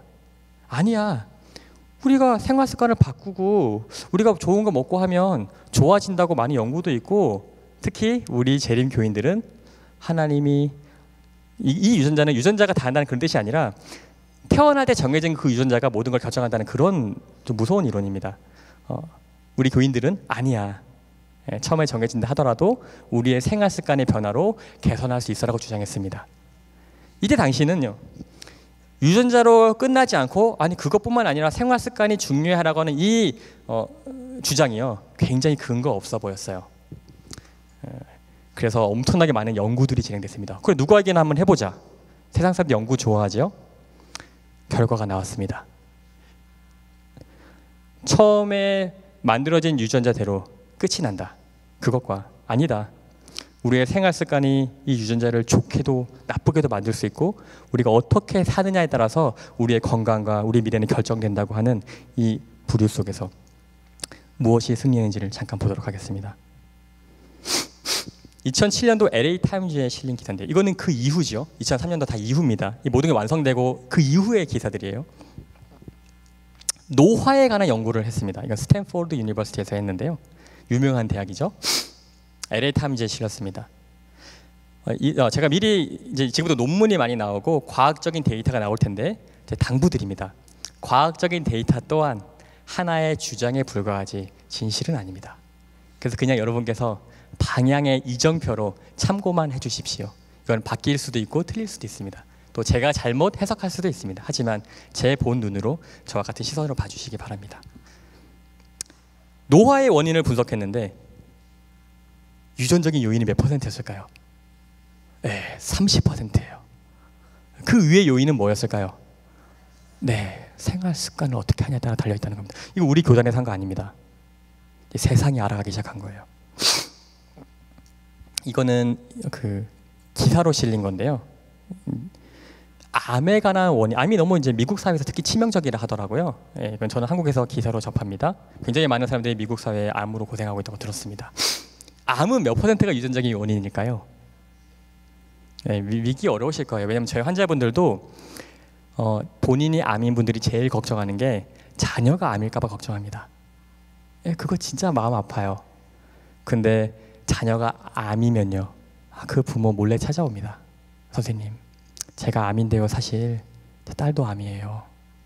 그래서 너무 미안해요. 너무 죄책감이 들어서 견딜 수가 없어요, 선생님. 그럼 제가 이거 보여줍니다. 왜요? 그 딸이 잘못한 건데요. 왜냐면요, 암은요 유전적인 요인이 5%밖에 없대요. 대부분의 암은요 생활 습관 잘못해서 생긴 거예요. 그 딸이 95% 지분을 가지고 있고 어머니는 5%밖에 없어요. 어머니는 괜찮은데? 그럼 진짜요? 딸도 데려오세요. 내가 보여줄게요. 제가 이렇게 말합니다. 못 됐는데 괜히 걱정하고 말이야. 근데 이 생활 습관 중에서 35%가 식사에 달려 있습니다. 우리 어떤 식사를 하냐에 따라서 암을 예방할 수도 있고 치료할 수도 있습니다. 치료는 현대 의학으로는 조금 말이 많습니다. 네, 저는 치료된다고 믿습니다. 2002년도에 사이언스라는 굉장히 유명한 저널에 실린 기사입니다. 그 아티클입니다. 이거는 만성 질환, 뭐 고혈압, 당뇨, 고지혈증, 비만, 저희 아버님 같은 그런 병들에 대한 얘기고요. 이건 크로닉 키드니 디지즈 같은 이제 만성 신부전, 이것도 만성 질환입니다. 뇌경색도 일종의 만성 질환이에요. 마비가 오고 진행을 하지요. 자, 몇 %라고 얘기했을까요? 이건 2002년도예요. 2003년도에 휴먼 게놈 프로젝트가 완성되기 몇 년 전에 이미 과학자들은 어느 정도 결과를 알았어요. 벌써 뭐가 나왔죠? 90%가 생활 습관의 원인이라는 거예요. 여러분의 만성병은요, 사이언스에 실렸습니다. 근데 여기 놀라운 게 뭔지 아세요? 우리의 생활 습관이 처음에 만들어졌던 그 유전자를 바꾼다는 겁니다. 유전자와 생활 습관은요, 별개가 아니었던 거예요. 내가 무엇을 먹는지, 무엇을 생각하는지, 무엇을 행동하는지에 따라서 여러분의 유전자가 바뀐다는 겁니다. 근데 여러분의 생활을 통해서 유전자가 바뀌는 것까지 고려하면요, 생활 습관이 여러분의 만성 질환을 좌지우지하는 요소는 몇 %인지 아세요? 100%라고 이 논문에 실려 있습니다. 그러면 이 생활 습관을 교정하면 몇 프로의 질병이 예방이 가능할까요? 이렇게 퍼센트 어보이더블이라고 해서 해봤더니 여기 콜론 캔서 왼쪽부터 보겠습니다.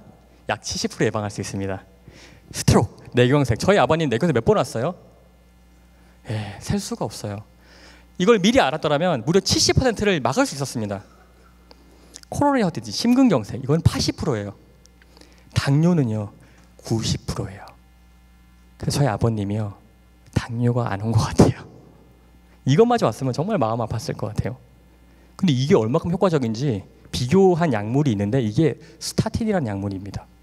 이거는요, 의사들이 거의 신봉하는 약이에요. 이거 안 먹는 환자 거의 없습니다. 뭐 혈관 안 좋아도, 고지혈증이 있어도, 뭐 뇌경색 와도 뭐 이거 기본으로 먹어야 돼요. 피를 맑게 한다는 이유로, 지방을 녹이기 때문에.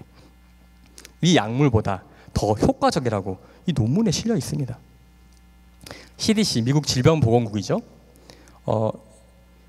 연간 사망률의 70%가 만성질환 때문입니다. 여러분, 이제는요, 감기, 폐렴 이런 것보다 이 만성질환이 더 위험한 시대가 되었어요. 여러분이 이 미국 사회에서 75%가 의료비의 이 75% 비용이 이 만성질환을 위해서 쓰고 있어서 이게 문제가 되고 있습니다. 이 사회, 이 미국 사회에서요. 이걸 어떻게 해결할지가 이 미국 정부의 과제입니다. 해결책을 뭐로 줬는지 아세요? 어떻게 우리 이걸 해결하지? 우리 돈이 이제 없는데 어떻게 해결하지? 그 해결책은요, Making Positive Diet and Lifestyle Change입니다. 여러분의 생활 습관을 교정하라는 겁니다. 이거 제가 말하는 게 아닙니다. 심장 질환을 예방하기 위해서 생활 습관을 고치면 95% 예방할 수 있다는 이거는 서큘레이션이라고 진짜 유명한 저널에 실린 겁니다. 이거를 끝으로 마쳐야 될지도 모르는데요. 2013년도 아니면 2013년도 아마 논문 같은데요. 이게 패밀리 프랙티스라는 저널에 실린 겁니다. 심장에 혈관이 있는데 그게 이제 피떡 같은 그 지방으로 막히면 회복 안 된다고 지금 배우고 있습니다. 이거 진행만 막아도 성공하는 거예요. 너무 진행해서 꽉 막히면 여러분 스텐트 삽입합니다. 그걸로도 안 되면 캐비지라고 심혈관 우회술 수술합니다. 이때까지는 한 번 막힌 심장혈관은 다시는 회복되지 않는다고 배웠습니다. 근데 어느 대학에서 이게 아마 1985년도에 아마 이 처음 스터디를 했을 겁니다. 1985년도에 스터디를 했는데 이 어떤 의사가, 이 재림교인인지 한번 찾아보고 싶어요. 찾아보진 않았습니다. 한 의사가 이미 치료 안 된다고 치료 안 되는 판정을 받은 환자들을 모았습니다. 그 병원에서. 그래서 채식을 주기 시작했어요. 어차피 치료 안 된다고 하는데 그 지방 덩어리를 만드는 고기를 끊어보자, 그런 아이디어를 가진 겁니다. 그랬는데 불과 3주 만에, 3주입니다. 이 피겨 1을 보시면요, 왼쪽 위가 펫 CT를 찍은 건데 심장이 활동하면, 잘하면 이제 혈관이 많이 가고 피가 통하는데 그러면 빨간빛이 들어옵니다. 피가 안 통하면 빨간빛이 사그러들어요. 그래서 보시면 빨간 거 사이에 화살표로 피가 안 통하는 부분이 보이시죠? 그 밑에 보시면요, 채식하고 3주 주위에 그 부분이 어떻게 되어 있습니까? 네, 피가 통하고 있습니다. 이 의사가 깜짝 놀랐어요. 이거 없는 사실입니다. 그래서 이 의사가 너무 놀라서 이 병원에서 20명을 이제는 가지고 연구를 했습니다. 그랬더니요, 17명이 병의 진행이 멈춥니다. 네. 이 중에 4명은요, 보십시오. 놀랍습니다. 이 피겨 2에 관한 사실인데요. 이제 이게 약 32개월이 지났습니다. 약 3년이죠. 2년에서 3년 정도 채식을 하는 겁니다. 그리고 이제는 PET-CT는 조금 모호해요. 좀 추상적이죠. 관상동맥으로 관을 꼽아서 먹물을 쏘아봤습니다. 진짜 보겠다는 거예요. 이제는 이런 검사 장치가 아니라 실제 내 눈으로 보겠다는 거예요.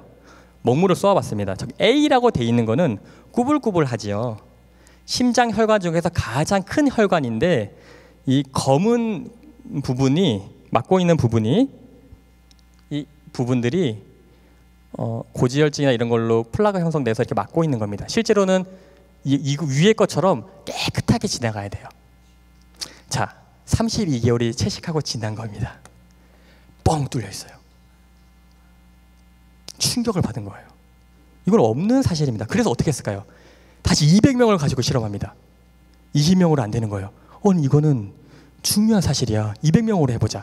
근데 이게 너무 채식이 힘드니까 저도 그런 경우 많습니다. 제가 이제 병원에서도는 친구들한테 채식이라던가, 전 채식을 중요하게 생각하지 않습니다. 저는 여러 가지 건강 습관을 다 중시 생각하는데 이거 다 궁금해서 물어보러 옵니다. 상기가 나 이제 그거 하고 싶은데 어떻게 하면 돼? 이렇게 하고 이렇게 하고 이렇게 하고 이렇게 하면, 설명 듣다가 나 그냥 죽으면 안 돼? 그럽니다. 나 그냥 고기 먹고 죽으면 안 되냐? 그러면 상관없어. 그렇게 해도 상관없어. 하나님은 다 사랑하셔. 근데 네가 혹시 병이 있어서 회복하고 싶으면 이걸 좀 봐봐. 네, 그런데 200명 중에서 20명은 너무 힘들어서 포기합니다. 그래서 오른쪽에 있는 그룹은요, 저 위에 20명은 포기한 사람이에요. 왼쪽에 180명 정도는 끝까지 한 사람입니다. 180명 중에서 145명이 회복됩니다. 그 중에서 100명은요, 아픈 증상이 좋아지고요, 무려 39명은요, 질병이 이전으로 회복돼 버립니다. 근데 신기한 게요, 그러면 이러죠. 아니, 나는 그거 안 하고 포기해도 나도 그럴 수 있잖아. 나도 한번 봐줘. 나도 모르지. 혹시 나도 모르지. 20명 중에 단 한 명도 호전되는 사람이 없어요. 이런 재미난 연구가 있어서, 그래서 2014년도에는 또 다시 패밀리 프랙티스에 논문이 실리는데 이제는 바뀝니다. 코로나리 아테리 디지즈를 리버스할 수 있는 방법이 있다예요. 심혈관 질환의 예방 및 치료에 이제는 채식을 하랍니다. 신기하죠? 2004년도 란셋 뉴럴로지에는요, 이건 채식만이 아닙니다. 여러분의 좋은 생활 습관이 치매도 예방하고요, 정신 건강, 즉 여러분의 즐겁고 한 그런 것도 다 좋아지게 한다는 거예요. 이런 것들이 여러분 최근의 얘기가 아니에요. 아마 여기 계신 나이 드신 분들은요, 옛날부터 들어서 알고 계실 거예요. 1983년도에 우리나라 신문에 실린 거예요. 장수 비결은 생활 습관에 있다, 이렇게 나옵니다. 이미 알고 있어요. 여기서부터는요, 제가 내일 말씀드리도록 할 텐데요, 마지막에 이제 부분적으로 얼마큼 이게 제 와이프는요, 제발 여기까지 오늘 하라고 얘기했거든요. 내일 또 버벅될 거라고. 근데 제가 내일 말씀드릴 수 있습니다. 말할 수 있어요? 네. 그러면 아니면 한 10분만 더 쓸 수 있을까요? 네, 그럼 오늘 할 수도 있습니다. 10분이 걸립니다. 제 생각에는요. 대신에 짧게 언급하고요, 중요한 내용은 제가 내일 좀 더 보강해 드리겠습니다. 10분만 저한테 허락을 해 주십시오. 이제 이 생활은요, 의학으로 받아들여지고 있습니다. 그래서 딘 오니시라는 분은 여러 가지 운동, 건강한 식사, 휴식 및 스트레스 관리, 사회 지지 체계 및 관계, 또 미국 생활습관 학회에서는 금연하자, 술 마시지 말자, 우리 긍정적으로 생각하자 등 각 학회마다 좋은 방법을 제시하고 있어요. 연구마다 그런 걸 제시해서, 그럼 어떤 게 좋은 생활 습관인지에 대해서 다음과 같은 방법들이 있습니다. 근데 이것들은요, 사실 1863년도에 엘렌 G 화이트이 쓴 글들과 거의 다르지 않습니다. 거의 몇십 년 앞서서 엘렌 G 화이트라는 분이 이미 글로 다 적어놨어요. 그리고 현재 생활 습관이 거기에 따라가고 있습니다. 운동을 하라는 것입니다. 운동을 하면요, 자마의 2015년도에 실린 논문에 보면 사망률을 줄일 수 있어요. 운동 강도는 일주일에 한 150분 정도인데 하루에 30분 정도, 주 5일씩 운동하는 것을 권장하고 있고, 조금 다르니까 세부적인 방법은 다음에 기회가 되면 제가 말씀드리겠습니다. 저도 운동을 실천해요. 네. 건강한 식사는, 이거는 보스턴 과학박물관에 있는 건데요. 보스턴 과학박물관 들어가면 첫 건강 부스에 이게 있습니다. Your food environment can change your biology. 이게 뭐냐면 먹는 음식이 여러분의 유전자를 바꾸고 여러분의 생체 환경을 다 바꾼다는 겁니다. 여러분의 몸을 다른 사람으로 만들 수 있어요. 심지어 임산부가 어떤 음식을 먹느냐에 따라서 그 아이와 손주의 유전자까지 바뀐다고 보스턴 과학박물관에 써 있습니다. 그래서 여러 연구들이요, 채식 위주의 식사가 건강하다고 보여주고 있고요. 존스 홉킨스 유니버시티에서 2014년도에 한 리서치에 의하면, 그전에는 이제 여러 가지 리서치가 있죠. 뭐 자마라는 유명한 논문에 실린 거에 보면 채식 위주의 식사를 했더니 사망할 확률이 12% 낮아진다는 거예요. 근데 존스 홉킨스에서 비슷한 연구를 식사뿐만 아니라 운동과 체중 조절과 담배 끊는 것까지 같이 해봤더니 이제 7.6년 동안 사망할 확률이 80% 줄어든다는 겁니다. 80%요. 저는 이런 걸 보면 무슨 생각을 했냐면요, 우리 아빠가 돌아가실 확률이 80% 줄겠구나. 7년 동안 아빠를 다시 볼 수 있을 수도 있겠구나. 구글에서 펀메드에서 논문 서치를 하시고 식이섬유, 채식이라고 치시면 온갖 좋은 건강에 관한 데이터가 나오고요. 동물성 지방이라고 치시는 순간 최악의 결과들이 나옵니다. WHO 2015년도에 발표한 헬시 다이어트에서는요, 심지어는 고기는 물론이거니와 계란과 우유도 헬시 다이어트에 빠져 있습니다. 건강한 식품은 과일, 채소, 콩류, 견과류, 통곡류와 현미라고, 이거 무슨 우리 교회 책 보는 것 같으시죠? 이렇게 나와 있어요. WHO에서요. 그리고 이 중에서 설탕도 적게 먹고 지방도 적게 먹고 소금도 적게 먹으라고 하는데 과일과 채소만큼은 마음껏 먹으라고 나와 있습니다. 그래서 저는 그렇게 먹습니다. 금주와 금연을 하셔야 되고요. 하루에 2리터 정도의 물을 드셔야 되고요. 이 휴식과 스트레스 관리는 제가 내일 주제이기 때문에 좀 지나가도 괜찮겠죠? 내일 잘 말씀드리겠습니다. 그리고 이 보험회사 에테나 같은 경우는 잠을 7시간 충분히 자면 그게 얼마나 일에 능률적인지 알기 때문에 하루당 $25 수면 비용을 지급합니다. 저희 병원이랑 제휴하는 회사인데요. 그래서 하루에 $25면 얼마인가요? 한 3만 원 되나요? 이 한 달 동안 잠만 잘 자도 이 환자는 100만 원을 줍니다.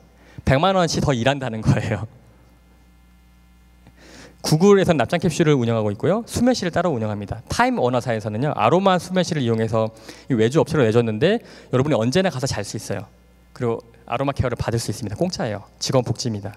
쉬면 더 일을 잘한다는 거예요. 페이스북은 캡슐 침대를 통해서 피곤할 때 딱 잠들면 침대가 낑 하고 제일 잘 잘 수 있는 각도로 기웁니다. 그리고 아주 내추럴 사운드가 나오면서 참 잘 수 있는 거죠. 그리고 휴식과 긍정적인 사고도 중요합니다.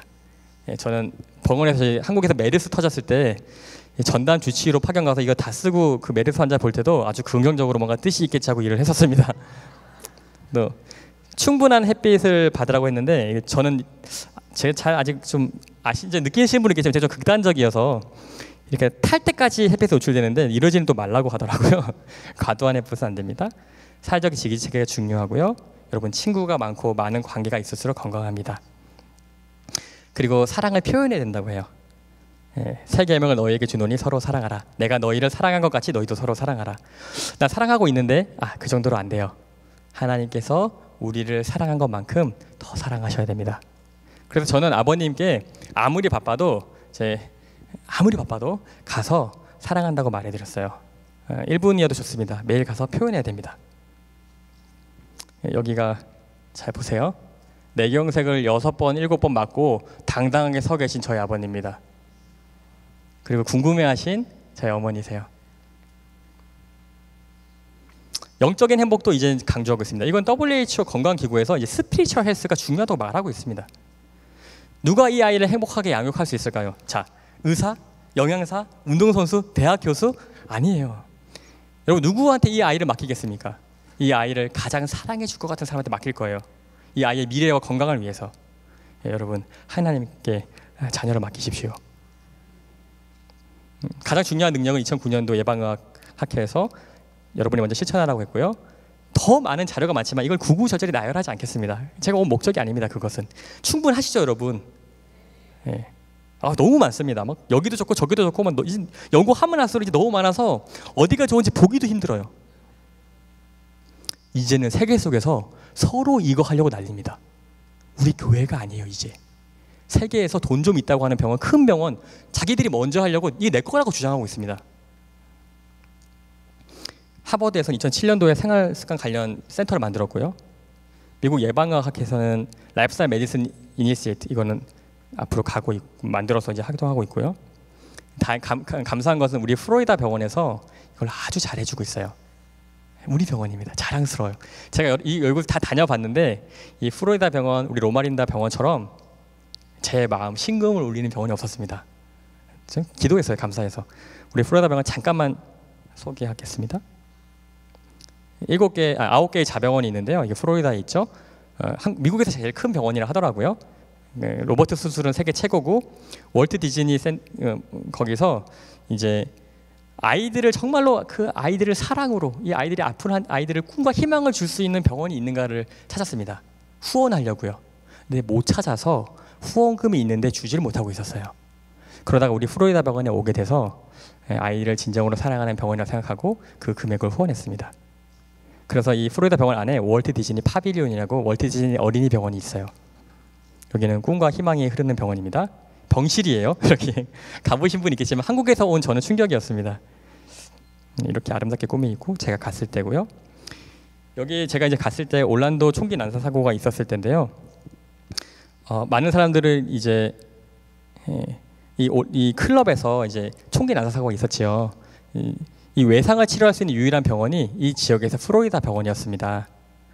그래서 때로 이 플로리다 병원 응급실로 몰려가서 아수라장이었어요. 그때 막 보호자들 오고 경찰 오고 또 막 그 취재진들 오니까 난장판이죠. 살아있는 사람을 취재하는 겁니다. 이 사람이 담담하게 얘기하다가 이제 그때를 떠올리니까 공황에 빠져서 눈물을 막 흘려요. 죄송하지만 보통 한국 같은 경우는요, 지금 취재하고 온 날에 다 방송되는데 지금 여기서 울면 어떡하냐고 치웠을 수도 있어요. 근데 미국은 그렇지 않았습니다. 플로리다 병원은 그렇지 않았어요. 한 노 의사 선생님께서 뛰쳐나가서 기자를 막아서고 이 환자를 돌봅니다. 다른 의사들은 어떤가요? 보세요, 여러분. 우리 교단의 병원입니다. 자랑스럽죠? 이렇게 환자들을 돌보고 있습니다. 이건 제가 그때 갔을 때 거기서 이제 하신 말씀 들은 거라 실제랑은 조금 말이 와전될 수 있습니다. 의사가 그녀한테 이건 신문에 실린 글입니다. 이제 더 이상 아무 말도 하지 않아도 됩니다. 당신은 아무 잘못이 없어요. 당신은 그들과 우리 모두를 위해 최선을 다했습니다. 당신은 아주 큰 일을 해낸 거예요. 그리고 이제 당신 자신을 돌봐야 할 시간이에요. 모든 후라시가 터지고 경찰이 와 있고 사람들이 그 사람을 주목할 때 한 의사는 이 병든 상처받은 영혼을 생각할 수 있는 마음은 하나님께서 주신 거라고 저는 생각합니다. 이리 와요. 내가 도와줄게요.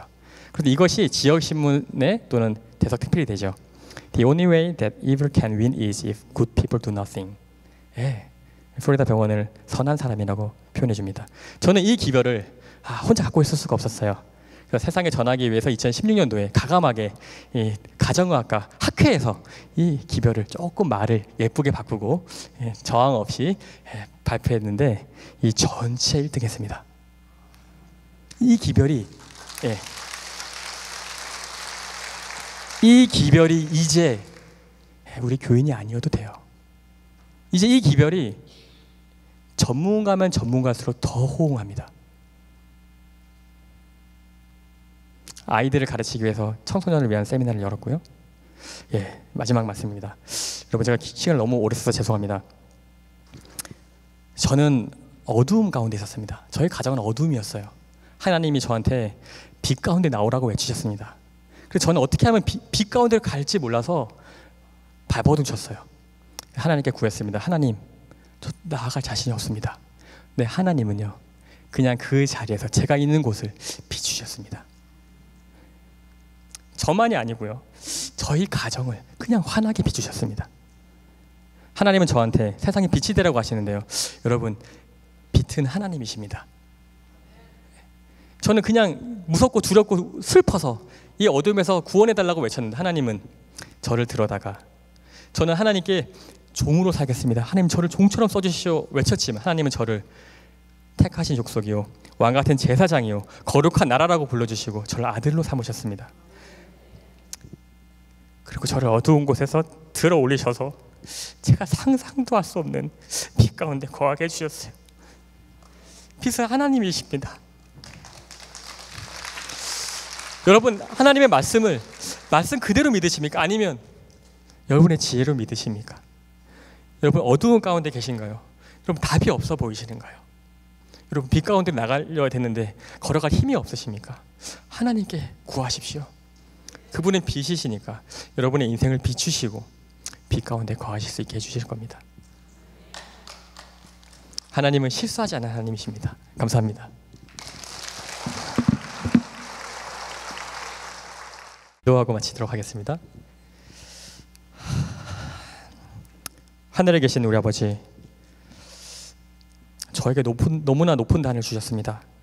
이 단에 서 있기가 감당이 안 됩니다. 하나님, 이 아들이 이 단에서 하나님의 사랑을 전할 수 있게 해주시옵소서. 그리고 미국에 계신 우리 성도님들, 주여, 제가 하나님의 사랑을 잘 전했는지 모르겠으나 이분의 삶 속에서 주여, 당신은 빛이 오니 빛을 비추어 주시옵기를 사랑의 예수 그리스도 이름으로 간절히 기도드리옵나이다. 아멘.